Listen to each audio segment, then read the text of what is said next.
Okay, we have a problem here. Not exactly a problem.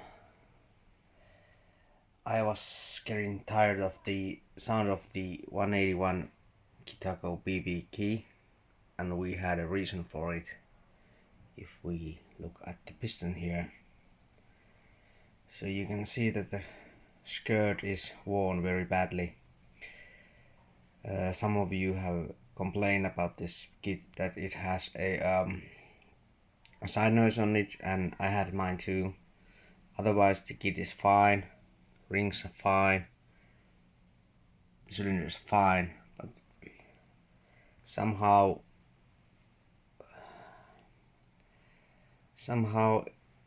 the sleeve of the piston is making the sound. You can see the abnormal wear. So if you have the same problem,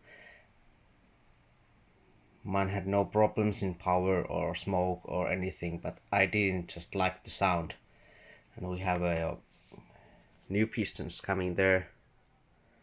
It's a 58mm high compression piston from other motor. Let's see how it works.